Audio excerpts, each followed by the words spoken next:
Good evening and welcome to Taking the Tradition On. We are in series 5, Soul Stories. Now, Taking the Tradition On is a monthly in conversation program where every month I talk to an eminent, prominent, wonderful oral traditional storyteller. And in this series, I'm asking them to talk about their soul stories, to share with us one of those stories that has been part of their journey as a storyteller and part of their journey as a person. And I'm loving this series. I'm loving the stories and the conversations that are coming out of it. I've got just a few little notices to share with you before I introduce my marvelous guest. So the first is that, as ever, Taking the Tradition On is free to everybody. It's free live here in the Zoom room, and it's free on the Taking the Tradition On YouTube channel afterwards. And there are lots of fabulous conversations that you can just have a root through anytime you like. And I'm able to do that because I have wonderful patrons who support me, some of whom are here tonight. Thank you to Nana and to Cecilia and I can see all my other lovely patrons who just help make this happen. You are completely brilliant. And if you'd like to be a patron, you'll be very, very welcome to the Amy Douglas Storyteller Patron site. So thank you to Get Words and Edgeways, whose Zoom we are using tonight. And thank you all to all of you who are here in the room or watching later. So tonight's guest. I only pick the best people for Taking the Tradition On. So I think you get used to me saying internationally acclaimed at the beginning. And she certainly is. Katy Cawkwell is an internationally acclaimed British storyteller. She's performed at festivals throughout the world and for national institutions in Britain that we all love, like the Royal Opera House, the Barbican, the British Museum, and of course the BBC. Now, I've been a huge fan of Katy. I'd seen her tell a couple of times at a distance, and then I sat and was mesmerised by her commission for Festival at the Edge, telling Rhiannon over 20 years ago now. I couldn't believe it. I looked up to check what the date was. That was in 2003. And since then, I've followed her through Greek and Norse and European mythology, and she recreates all of those worlds so fantastically and beautifully and immerses me in them straight away. And I'm just delighted that you're going to get some of that immersion and some of that beauty and find out what connects her with those stories and what makes her tick as a storyteller. So I'm going to welcome and ask you to welcome as well the fabulous Katy Cawkwell. Oh, well, it's such a pleasure to be here, Amy. And I feel we've kind of, we've grown up through storytelling together, haven't we? Really? We have. Similar time and, still here doing it. We were babies in 2003. I can't believe it was that long ago. So yes, 21 years. And well, you were fabulous then, and you just seemed to go from strength to strength. And experiment in lots of different spheres and different ways of storytelling and different mythologies of storytelling as well. But I asked you to choose one of your soul stories, which I imagine was probably a bit tricky. Yes, it was really hard. And Rhiannon would have been a close second, maybe, but not what I went for in the end. So will you tell us what is the one out of all the stories, the one that has sort of just travelled along with you and has just carried on being part of your journey and one of your soul stories? Yes. So it's a story that I call to myself, The Hunter and the Blue Dove. But it's a Russian wonder tale that's found in lots of different variants. And the one I first found and have mainly worked with is Go to the Edge of Destruction and Bring Back Shumat Razum. It's one of those sort of long, wonderful titles. And it's of a type that's quite often known as Go, I Know Not Whither, and Bring Back I Know Not What, which I also love. So I don't know. Some people will know the sort of story from that, and some people won't. So do you want to give us a bit of an idea of the beginning of it, and a bit of an idea of some of the things, and give us a taster of this story.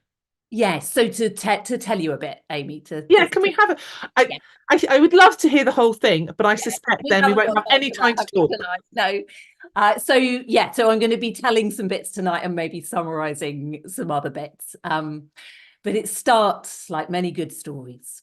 Once upon a time, there was a hunter. And this man, or he lived in a little house on the edge of the great city and the edge of the great forest. And this hunter, well, he made his living every day going out into the forest, and whatever he caught there, he would bring back to the city. He would climb to the hill in the middle of the city where there was the palace of the king, and whatever he'd caught would be served up, a feast for the king.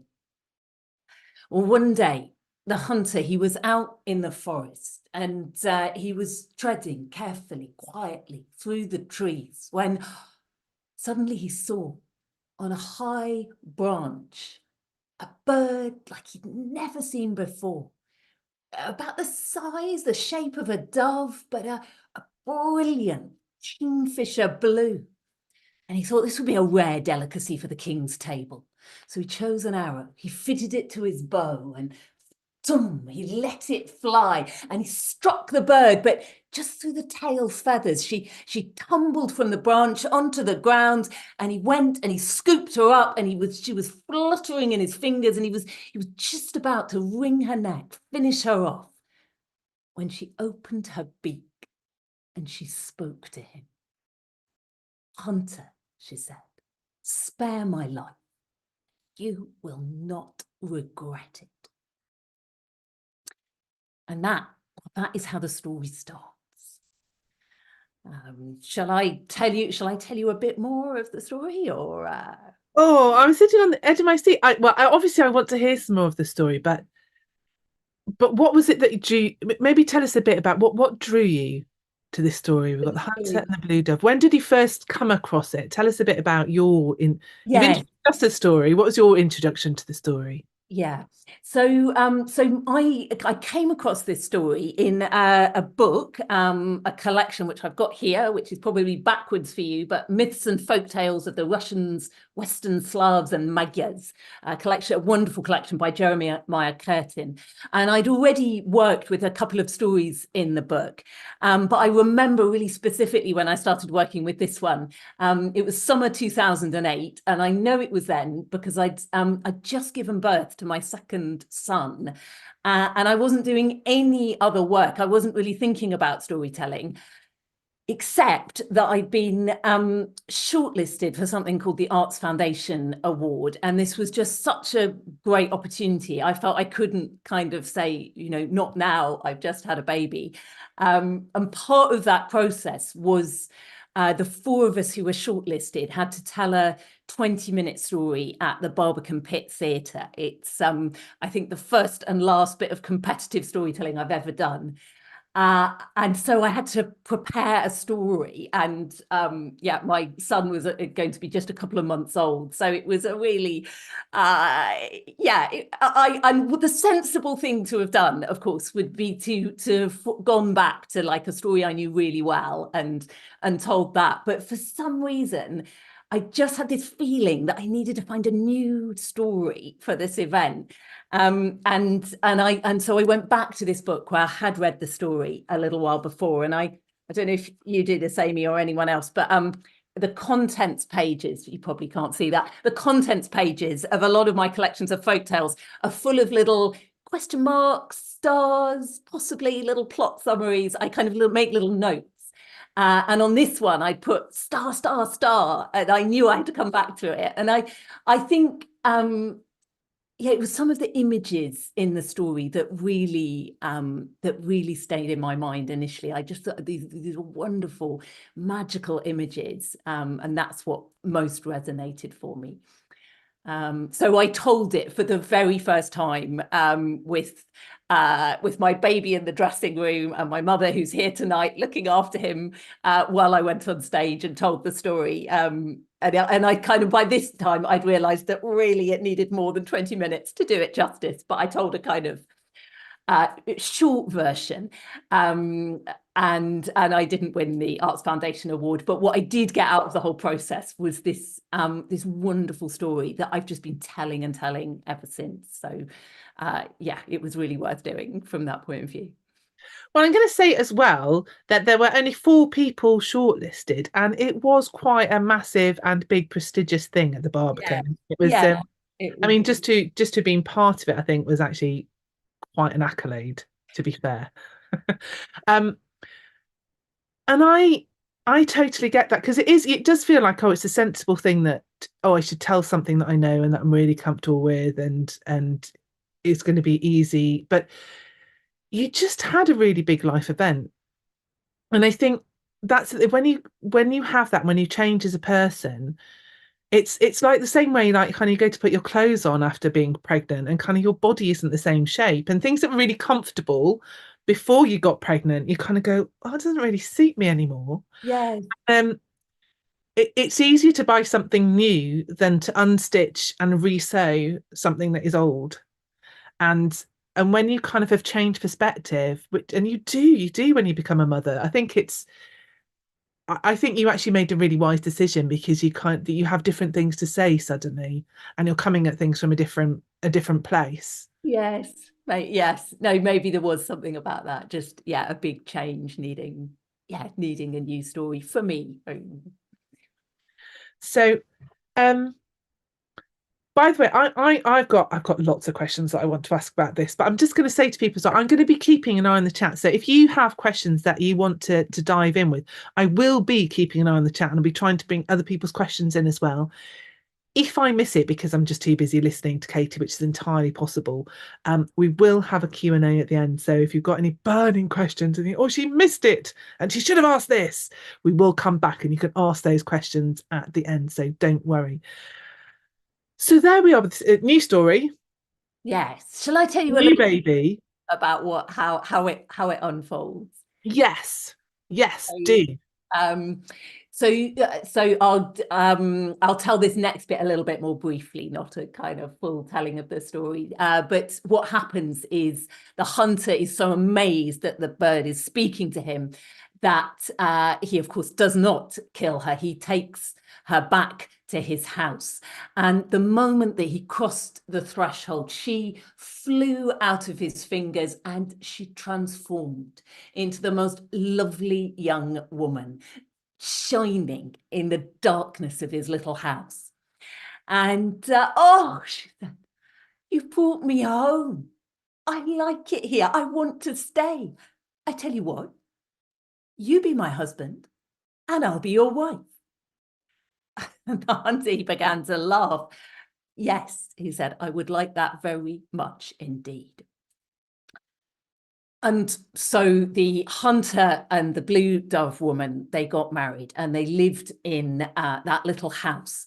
And the hunter, he continued going out into the forest every day. But when she saw how little the king gave him and how hard he worked, she said to him one day, I tell you what, don't go out into the forest today. Instead, take everything that you have saved up, go to the marketplace and buy me the most beautiful silk threads that you can find. And the hunter, he looked at her. Are you sure? He said, maybe not everything. I'm sure, she said. Do you trust me? Yes, he said, I trust you completely. And he took everything that he had saved up. He went to the marketplace and he bought her the most beautiful, brilliant silk threads. Right, she said, perfect. You sleep, I'll work. And while he slept, she made this exquisite little embroidery map. And on that map, you could see the whole kingdom as if you were a bird flying over the kingdom. There was the city, there was the palace, there was their own little house, there was the forest, the hills, the river, the sea, all picked out in these glowing, brilliant colors. And when the hunter woke up and he saw what she'd made, he was amazed. And essentially what happens next is that she told him to take it back to the marketplace and sell it to the first person to make him an offer. And after a bit of to and fro, it is the king's chief advisor who makes the offer and acquires the exquisite little map. And he takes it to the king, and just as he'd imagined, the king is delighted, and he hangs it on the wall next to his throne, and he can't stop looking at it. He becomes a bit obsessed with the map. And in the end, he asks the chief advisor who made the map, and he sends the chief advisor off to go and find out what she's like. And the chief advisor, well, he made his inquiries and he found the little house where the hunter lived. And he waited until he was sure the hunter would be out in the forest. And he crept up and he put his eye to a little hole in the wooden walls. And he saw the woman who had been a blue dove. And her beauty, it filled his eyes, it filled his heart. He staggered back up to the palace. Your Majesty, he said, in all my life, I've never seen a woman more beautiful in either a palace or a poor man's house. And when he said that, the king was filled with a desire to have this woman as his wife. And maybe that's where we'll stop the story for now. Oh, it's a bad thing to get the attention of a king. Yeah. Yes. And I yeah, I get you were asking me earlier the things that drew me to the story, and that, you know, that map, I guess, was the first image that I just loved, that really resonated with me, and I could see it, and you know, the first of these extraordinary objects in the story.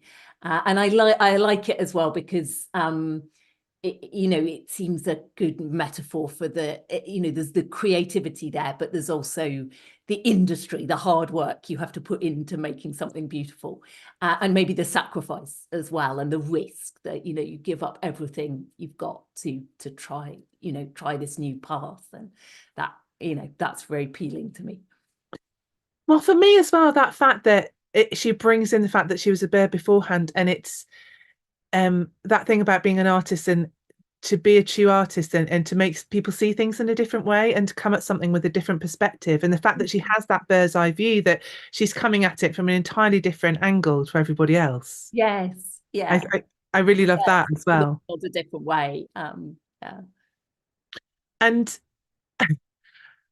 isn't it lovely? I wish life was so simple, just that kind of, I like you. It's a nice house.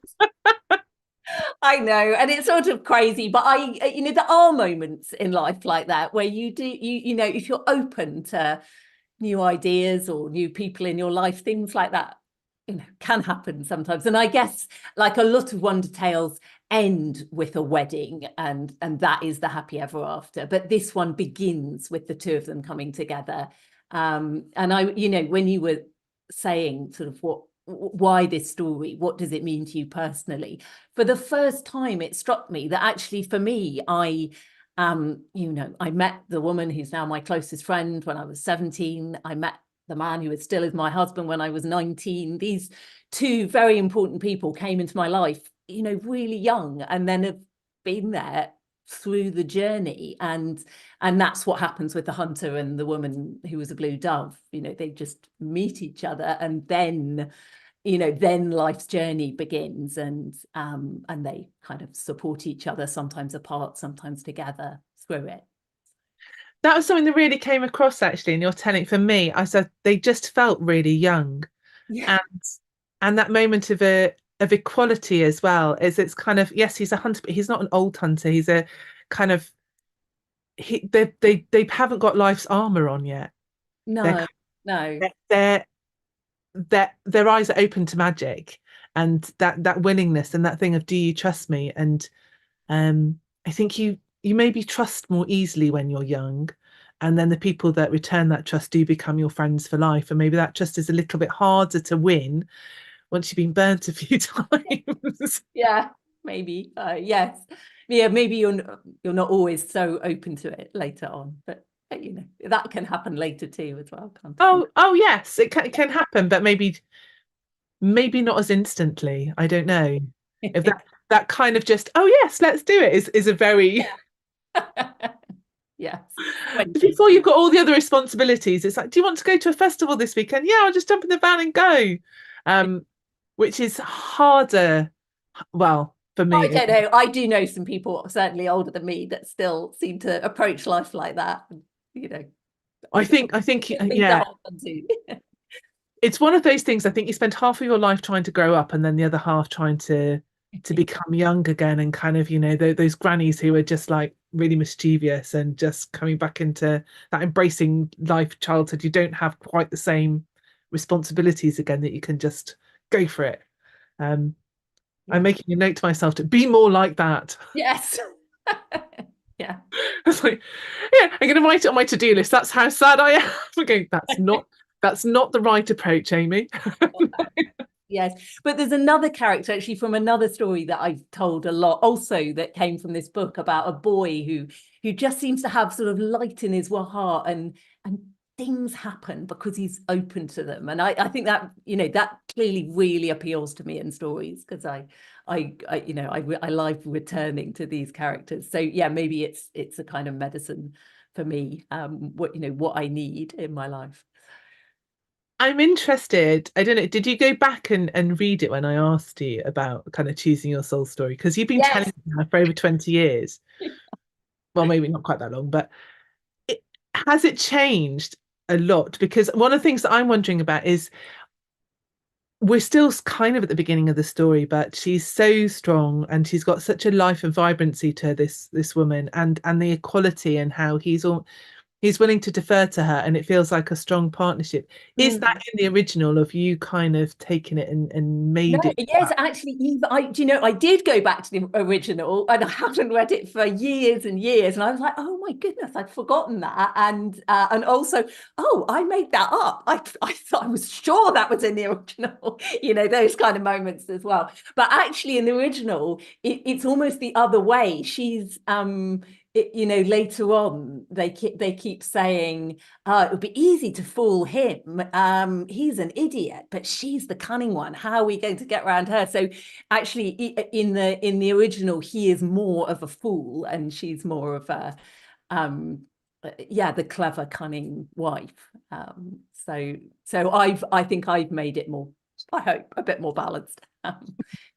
So Helen, I know you said the name of the book, but Helen, I think, missed it, and she's going, please, please tell us the name of the Oh, book. yes. Well, I'll type it in the chat at the end, maybe. But Yeah. it's Myths and Folk Tales of the Russians, Western Slavs, and Magyars. It's a collection by Jeremiah Curtin, and I believe he took the Russian ones from Afanasiev. So you could find it in there, and if you look up Shumat Razum on the internet, maybe I'll put that in the chat at the We end. will we will put this in the chat, and we'll put it in the discussion on the event. Don't worry, you don't have to Yeah. you don't have to figure out how to spell those things. And yeah, so Callie's saying, did you discover more truths and pieces of the puzzle as you shared the same story over the years? Yes, yes. I mean, that's one of the pleasures, isn't it, of working with a story over many years and telling it many times. And um, yes, there were definitely things I kind of saw as I went along. In the bit that I've told so far, I remember, um, the bird's eye view of the woman suddenly occurred to me, one telling. That's not in the original, but she makes this map of the kingdom, and then it suddenly struck me that, of course, that is her viewpoint as a bird. So that particular little thing occurred to me at some point in one of the tellings. I just suddenly realized. And yeah, so yes, I have found more in it over the years, and the telling has evolved as well. In a particular, it's got far more interactive. There's a bit later on I might talk about that, but that's certainly evolved a lot as well, how I usually tell it. So I'm wondering if you should tell us a little bit more about the Yeah. story so that Shall we I tell you a and little then we'll bit have more more to talk about as well because I'm about what sort of happens? Yes. and and it's one of those things I know kind of I'm asking you to rush through, but it's quite nice having a mix of conversation and then Yeah. we can have bits where you properly tell us and maybe then kind of summarize so we know we've got a Summarize picture a of the bit. story. Yes. So I'll summarize a little what happens next. So the king is filled with desire for this woman. So he told his chief advisor that he needed to get rid of the hunter so that he could marry the woman who had been a blue dove. And the chief advisor, he doesn't know what to do. So he goes off to seek advice from a Baba Yaga, or wise woman, as I sometimes call her. And she tells him that the king must send his hunter to the edge of destruction and tell him to bring back Shumat Razum. And I, especially if I'm working with children, I will get them to repeat that quite a lot as it is repeated through the story. So everybody knows what this extraordinary, impossible task is. The hunter, he didn't want to go, but the king made him. And his wife, when she heard, don't worry, she said, I've got some things that can help you along the way. Look. And she gave him two things. She gave him a ball of bright blue thread. And she said, this will show you the way. And she also gave him a little cloth covered with her own embroidered leaves and plants and flowers. And she made him promise that if he ever needed to wash his face, he would dry it with this cloth. And so the hunter, he set out. He tucked away the cloth, he took the ball of thread and he rolled it. And as it unwound of its own accord over the threshold, it turned right down one street. The hunter, he followed it and then left down another. And then it was out of the city and it was leading him through the trees and over the hills. And when he grew tired, it became a stick, a blue stick to lean upon. When he grew exhausted, it would become a little blue bed to sleep upon. When he came to a river, it would become a bridge so that he could cross. When he finally came to the sea, it became a little blue boat that took him to another land. And so we leave the hunter following his blue thread, and we go back to the city and to the palace and to the king, who tried to be patient, to wait a decent interval. But the king was not a patient man, and it wasn't long before he'd summoned his chief advisor. They were marching through the streets of the city. He didn't peep through a crack in the wall. He just burst in. Your husband, he said, he's gone to the edge of destruction, and I don't think he's coming back. It's time for you to be my wife, my queen. And the woman who had been a blue dove, she looked at him. She said, my husband is still alive. I shall wait until he comes back. So no, I will not be your wife. Fool, cried the king. Do you think you have any choice in the matter? And he strode across. He seized her by the arm, but as he did so, she transformed into the blue dove. She flew out of the window, leaving the king just with feathers in his hand. And then we return to the hunter, and the thread, the blue thread, it finally ran out at the foot of a tall tower. And when he went into the tower, he met a kind woman who welcomed him, who gave him a bowl of water to wash his face. And of course, what did he remember? He remembered the cloth to dry his face. And she said, oh, give that here. It's the work of my daughter. I'm sure of it. Where did you get this? And so the hunter explained. They discover that she is his mother-in-law, he is her son-in-law. And there was great joy at this discovery. And the woman, she wants to help him on his way, but she's not heard of Shamat Razum.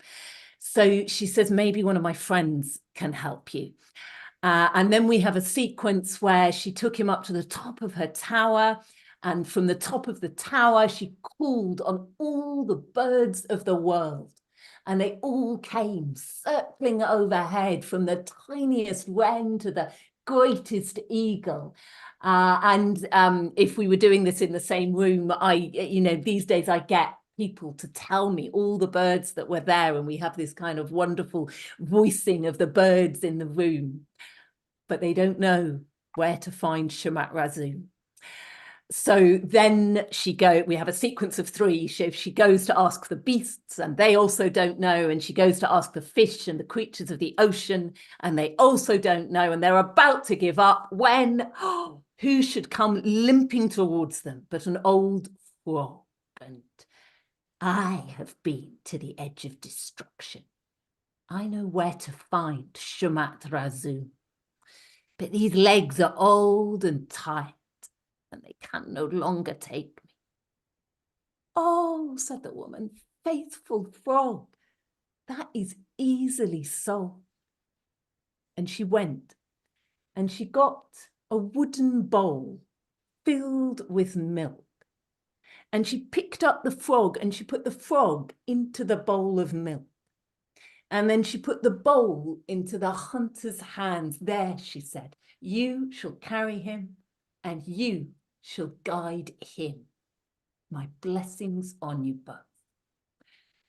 And so it was. The hunter, he set off again on his journey, this time with a frog in a bowl of milk to be his guide. Another of the images I really love about this story. Maybe I'll pause there, Amy, and we can find out what happens next in a minute. Oh, well, it's fabulous. And the thing is, we can do this unseen. We were all just jumping in anyway. So we have a long list of birds for you. Oh, wonderful. Oh, I didn't see in the chat. Oh, I'll have a look. So if you want to bring all the birds into the skies above you, then we were all just jumping in. Oh, wonderful. Yes. I really love this bit of the telling. You know, everything people say. So blackbird, curlew, robin, falcon, goldcrest, just echoing back. And it just feels ever so slightly like those kind of creation myths where things are sung and named into being, and all these birds, all these beasts, all these creatures of the ocean have a little presence in the room as you know, we tell the story together. Yeah.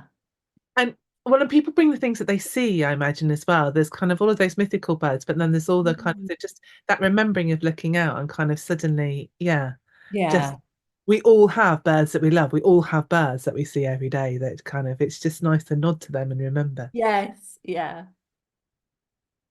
And I'm really pleased to meet her mother. Yes, I really love the mother. And I really love that we have a really positive mother-in-law, son-in-law relationship here to go against all the awful stereotypes. So, yeah, and again, another woman who just she just accepts him as he turns up on her doorstep, and accepts that her daughter has married this man, and so she must help him. And yeah, I always really enjoy that bit of the telling. It's interesting, isn't it? Because I mean, as you know, I've got a bit of a thing about Jack stories, and I love Jack stories. And it's people quite often sort of challenge me about, but they're always, it's Jack. He's a boy. Why do you tell all these men's stories? And you should be telling women's stories. And for me, it's one of those things that all of the people around Jack actually, that they're mostly women, and there's all of these incredibly strong female characters in those stories, and this is sort of the same. And it's kind of, I find folk tales and, well, sort of these wonder tales. What's the test? It's the Bechdel or Bechdel. I never know how to say it, but that test to see, or if it's a proper feminist story or film or whatever, they're never going to pass that, because the women never have conversations with each other. But you get this male hero who is only able to do what he's able to do because of all the women who are around and supporting him, and he's only able to ever find his way because these wise women that are kind of the signposts and the guides and the helpers. Yeah. And so you get a whole plethora of wonderful women around sort of one hero. And True. They don't interact with each other within the story. And what I really love in this story as well is that it's a bit mysterious as to how much the women are in control of the action, or whether they're just sort of nudging it into. So when she tells him to go and buy the threads, how much has she foreseen about what will happen with the king and the mission, and the Baba Yaga, the wise woman that gives the chief advisor the advice about go and find Shamat Razum? Is she really trying to get rid of the hunter, or is she really, trying to does she know what will happen, or does she know this will give the hunter a fighting chance, depending on how he approaches the mission? So I really love that that's a bit mysterious, and you can make up your own mind about that. Yes, I don't know how this story ends yet. I've got some ideas, given you've told us what the trope is. But yes, it's always one of those things. Is she trying to get rid of him, or is she? I love this kind of subversive. Oh yes, okay. Yeah. I love a bit of subversion. Um, yes, Callie's going to tell me the Bechdel test. Yeah, the movie has to have at least two women in it who talk to each other, and that's what I mean. They never do talk to each other. And they generally don't talk about men particularly. Actually, they talk to the man, to the hero, and they And I know just about think, everything else. actually, I guess that, by sending the cloth with him, in a way, she's talking to her mother. She's kind of, she's kind of saying, I've chosen this man. He's all right. This is Yeah, my side to you. So it's it's not a verbal conversation, but through the embroidery, perhaps. yeah. There is a bit more link than usual, but Yeah, it's like, but it's still. But that's what I mean. Is it needs a different test, I think, for folk tales. yeah, yeah, That one doesn't quite work because it is the hero's journey. So other you follow one person's path, don't you? But then it's very obvious how they're moving the world, and you can kind of see you're aware of the things that you don't see. You're aware of those conversations and those relationships, and that there is this bigger world. We only have a spotlight on his journey, but obviously the mother and daughter have talked and have had a whole different life without him. So, which I'd love to know more about. yeah, Tell us that one next. yeah. A good one. Shall I tell you a bit more? Well, I want to know what's happening with the frog and the milk. Yes, yes. So another weird, wonderful image, I think. But eventually, the hunter with his frog in the bowl of milk, they reached the edge of destruction. And the hunter knew it was the edge of destruction because there was a great big blazing river of fire. And beyond, a dark mountain with a door in the side of the mountain. And the frog told him that behind the door he would find Shamat Razum. But the hunter's like, oh, how am I going to get across the river? And so the frog began to drink the milk. And you can all do your own slurping noises at home. And as he drank the milk, he grew. He grew to the size of a small horse. I don't have to do that bit, do I? No, you don't. Although the children often do. And he got onto the back of this frog, and the frog took the most enormous leap and cleared the river of fire. So the hunter, he went in through the door into the mountain, and as his eyes grew accustomed to the gloom, he saw a little table, two old men, embers of a fire, and he just watched from the shadows. And he saw them call on Shamat Razum, and Shamat Razum appears as two white hands in the darkness. And Shamat Razum sets the table with a feast. And the two old men, they ate and they drank, and then they lay down by the fire. And the hunter crept forward, and he sat down at the table. Shamat Razum, he said, would you feed me too? And again, the two white hands appeared and whisked away the debris of the old feast, spread a fresh cloth, lit a fresh candle, and served a wonderful meal. This is far too much for me, said the hunter. Shamat Razum, won't you join me at the table? And there was another flash of light, and there, sitting in the chair opposite the hunter, was a man. Just about his height, his build, just about the look of the hunter, except this one, he was grinning from ear to ear. Don't mind if I do, said Shamat Razum. And the two of them, well, they ate and they drank and they laughed and they talked. And when the meal was done, Shumat Razumi pushed back his plate. He said, do you know, I have been serving those mean old men for an eternity. They've never once asked me to join them at the table. I would far rather serve a generous master such as yourself. Take me with you when you leave. Gladly, said the hunter, but listen, don't come as my servant. Come as my companion. Come as my friend. Don't mind if I do, said Shamat Razu. And as one friend to another, we shouldn't leave this place without the little box that hangs at the belt of that old man, and the little axe that hangs at the belt of that old man. You sure? Said the hunter. I mean, wouldn't that be stealing? Hell, said Shamat Razum, I feel I deserve some payment for all my years of service. And with those white hands, he unhooked the little axe, the little belt from the sleeping old man. And they went out through the doorway.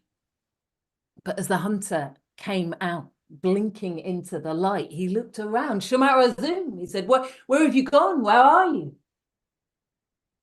And he heard the voice in his ear. I'm right here, he said, and I will never leave you. Come on, let's go home. And maybe I'll leave the very last part of the story for a moment, but that was another thing I absolutely loved about this story. The fact that Shamat Razum kind of, he's invisible to begin with, then he materializes, and then he becomes, the voice in the ear. And yeah, I feel that kind of, you as you go through life's journey and you develop that kind of inner voice that's talking to you in difficult moments. And I really love how that turns up in the story. Is your inner voice a particular person, or just part a side of you? Yeah.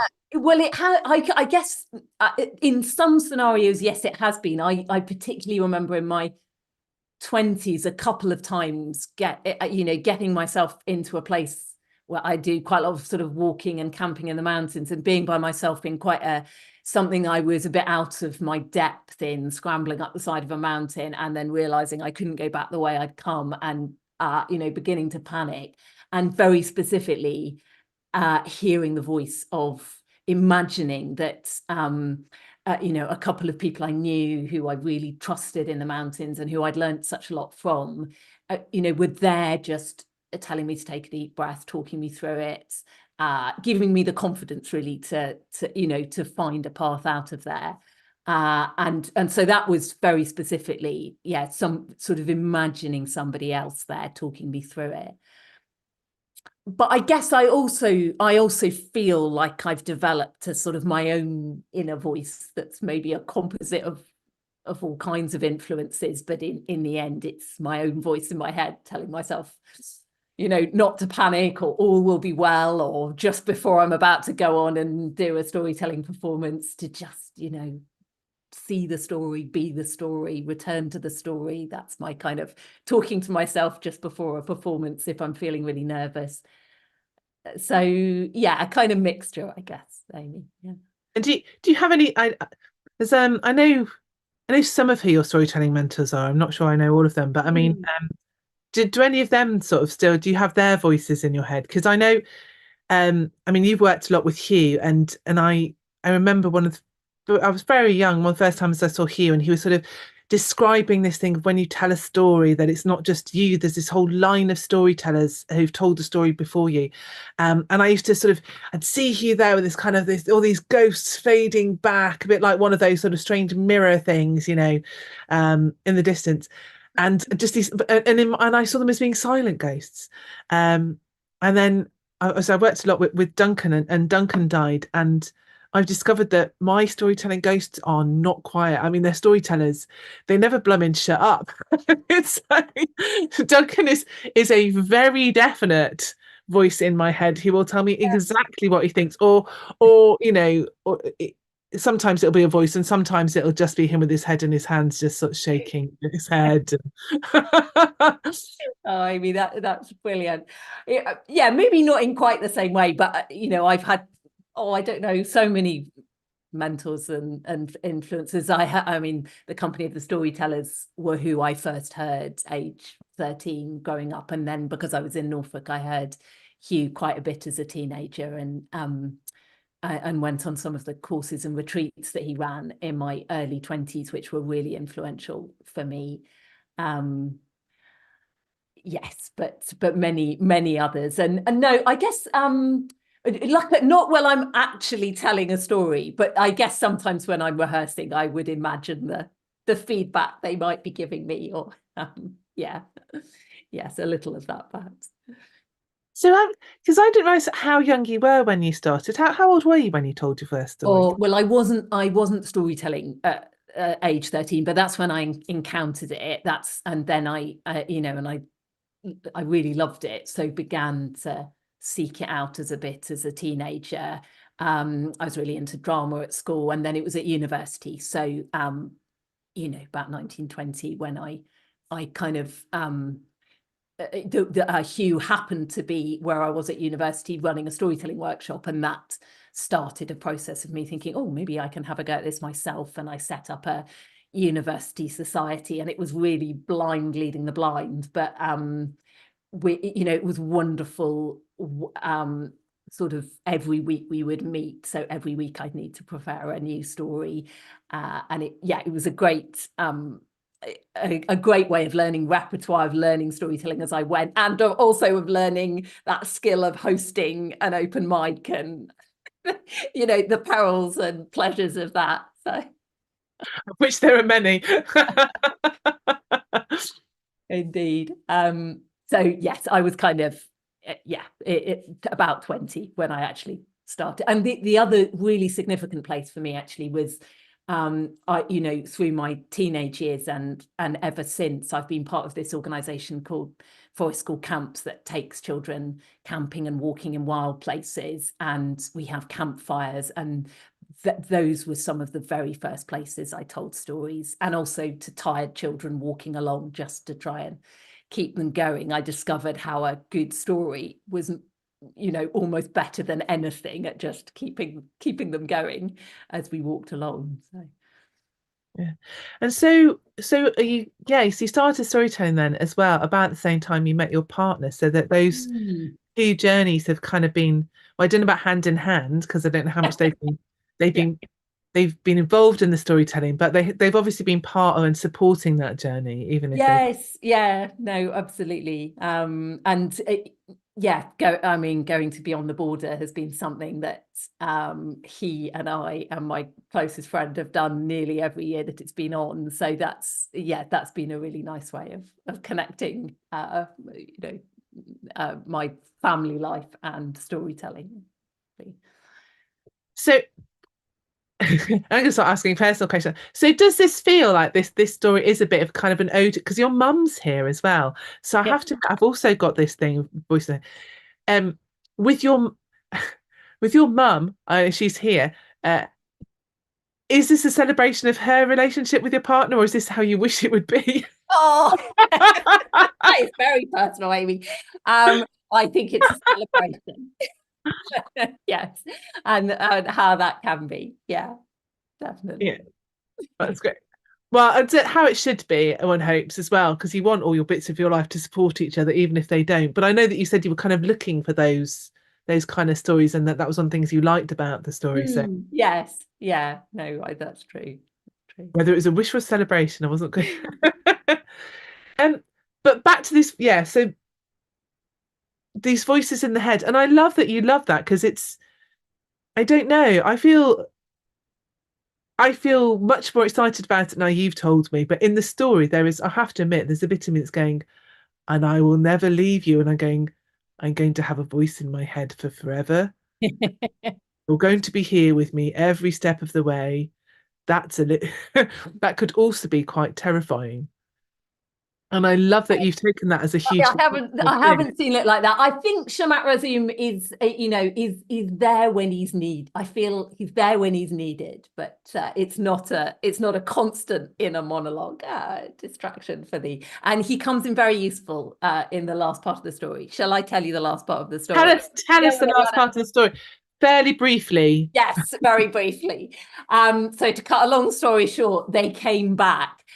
And the hunter, he found the door to his little house hanging off the hinges, the house empty. No, he said, I should never have left her. Don't despair, said the voice in his ear. Open the box.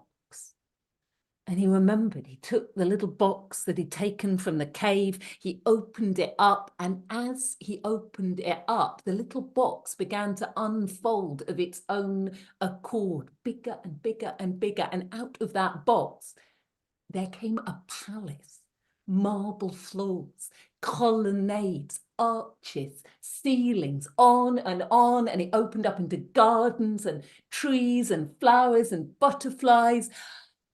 And there, flying through the sunlit trees, was a blue dove, and she flew in through the windows and she transformed into his lovely wife. But, of course, up on the palace in the middle of the city, the king, he noticed this new palace that had just sprung up on the edge of the city. And when he looked closely and he saw it was the hunter and the woman who had been a blue dove, he was furious. And he summoned his army and he was determined to destroy them. He marched down through the streets of the city. We're under attack, said the hunter, and don't panic, said Shamat Razum. Strike the axe.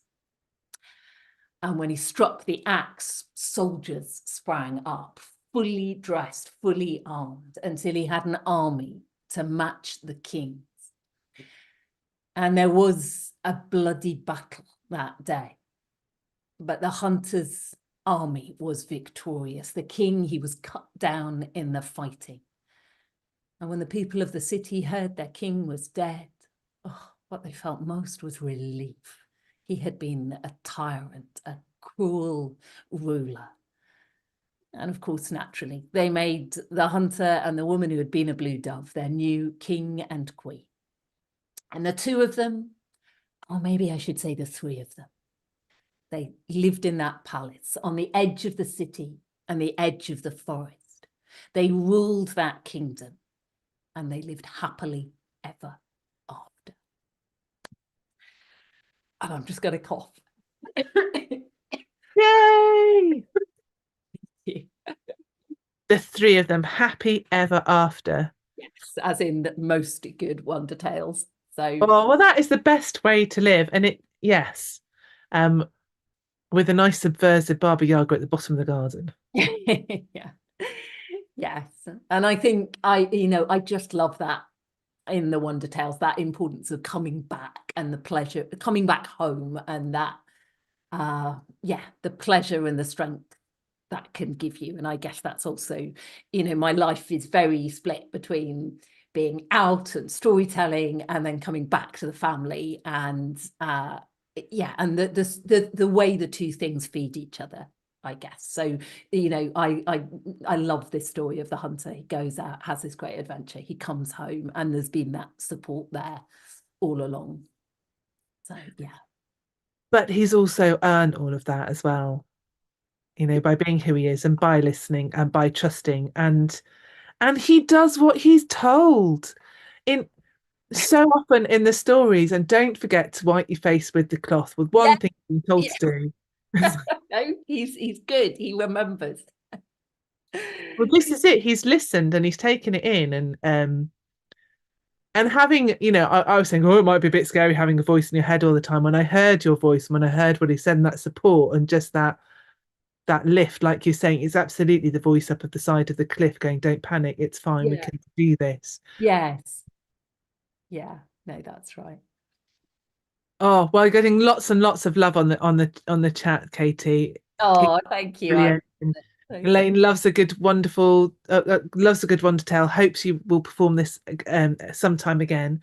I'm suspecting this is something you're going to carry on telling for quite a long time. Yes, I can't see myself stopping telling it. And it's such a versatile story. I mean, I've told it to 5-year-olds, and I've also told it to a fully adult audience at a festival or in in a sort of little storytelling club. Um, and family audiences. I was part of a wonderful community project last summer where it was a very mixed family audiences outside in a community garden, and we told this story, and then there were things that people had to do relating to the story in between each section. So that kind of just broke it open again for me, all the meaning and the fun you could get out of the story. Well, we are very, very close to time, but taking the tradition on is an hour-ish. It's an aim hour. So obviously people need to go on dead at night. That's fine. But I did also promise that if you had burning questions for Katy, that there would be time and a chance to ask them at the end. So if you have something you desperately want to ask Katy, this is the time when you can put it up in the chat. We will ask her. The question I want to ask, I think, is there's so many beautiful magic objects and people in this story that kind of, if there was one of those, what's the one that kind of you want to take into your life, or you feel that you already have, the one that you identify with most and go, that's the thing that I cling to. Oh, I want to, but absolutely, I guess the map. I absolutely love maps, and I do a lot of walking and a lot of looking at maps, particularly with my eldest son, and sort of imagining journeys and planning real journeys.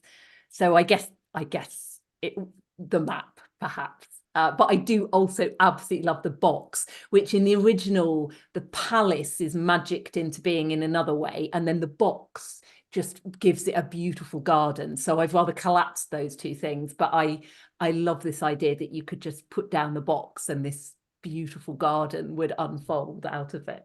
So yeah, It is beautiful. please.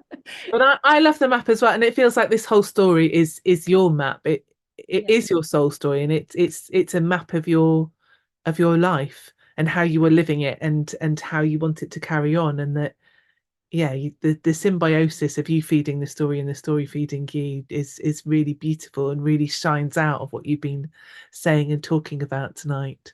Oh, well, thank you, Amy. And I don't think I realised that until you invited me to do this and asked the question. So thank you. Well, it's a story that I didn't know, and I feel really privileged that you've shared it with us, and it does feel like a true soul story. So um I think everybody's just feeling full, to be honest. They're saying it is soulful and wonderful. Um so it's time, I think we need to wrap up. Their lane just saying, oh, I want the frog who can tell me the way, and then transform into a form of transport. But yeah, she wants all of the treats, all of the magic things. I love the idea of soaring over um yeah, a ring of fire, a wall of fire on a frog. It does fill me with joy. I mean, I love that because you've got this kind of, really dramatic image, but then you've got this sort of comedy as well of he's going over it on a frog. I mean, it's not Sigurd on his horse and the ring of fire, is it? It's sort of comic moment. Right. Oh, Helene, I am going to put the well, I'll tell you what, Katy, if you can I type can that type up, it in while you wrap up, Amy. but Yeah. I will also put it in the discussion if you don't manage to copy it in time, but I will give you time to copy it. So if you have enjoyed tonight, I'm just going to tell you, I don't think that this story is recorded, sadly, but if you go to Katy's website, which is the very difficult to remember website, katycawkwell.co.uk, You have um, to spell it right. I I have said I spelt just it right well because it on the Facebook event, so you'll see it on the katycawkwell.co.uk. She has 3 CDs there that are available for sale, which I have to say are very reasonably priced as well. So you can hear lots more of her storytelling there. Um, and Katy's on Facebook. Are you on Twitter and Instagram as well? I'm on Instagram, not Twitter. So you can find Katy on Instagram and Facebook, see all the other amazing things that she is doing. Um, and you can watch this again if there's bits of the story that you want to go back to. and things that you want to check, then you can listen to Katy all over again. This will be up on YouTube in a couple of days, where you'll find lots of other amazing conversations. And if you have enjoyed tonight, if you like taking the traditional, please do subscribe, which helps it be a little bit easier to find. So I'd very much appreciate it if you can do that. Um, and if you want to find more about taking the traditional, I'm also on Facebook. Um, and there is obviously the Patreon site if you want to join up on there. And patrons always find out who's on next first. You can have a say and tell me who you want to see and to hear on taking the tradition on. I'm always very up for suggestions and ideas.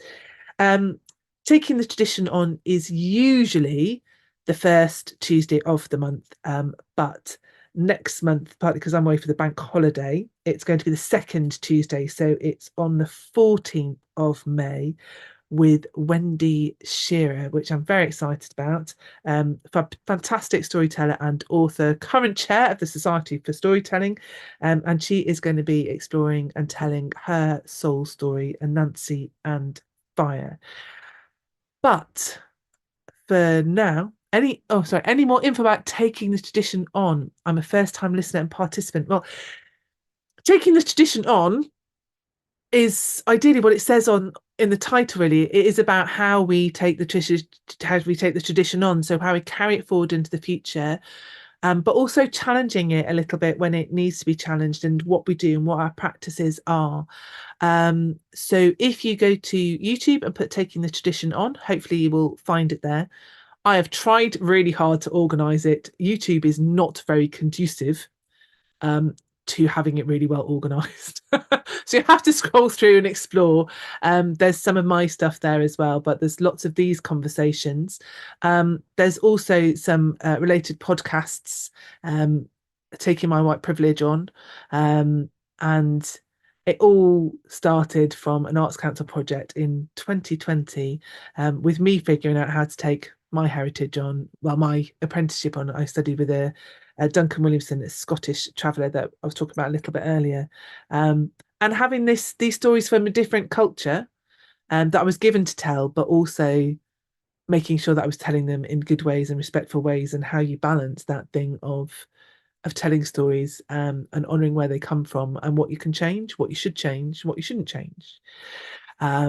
So a brief synopsis, but you're very, very welcome. Great to have some first time people. Lovely to meet you, Callie. I keep wanting to say Callie because I live on the edge of Wales, but I think it's Calais. I have to write it phonetically. If I'm getting it wrong, please make sure I get it right. But for now, we have come to the end of our hour, and it's just time to say thank you all for coming, for sharing this space, and to my marvelous guest, Katy Cawkwell, and to all of you for helping us to take the tradition on. Good night. Thank you very much.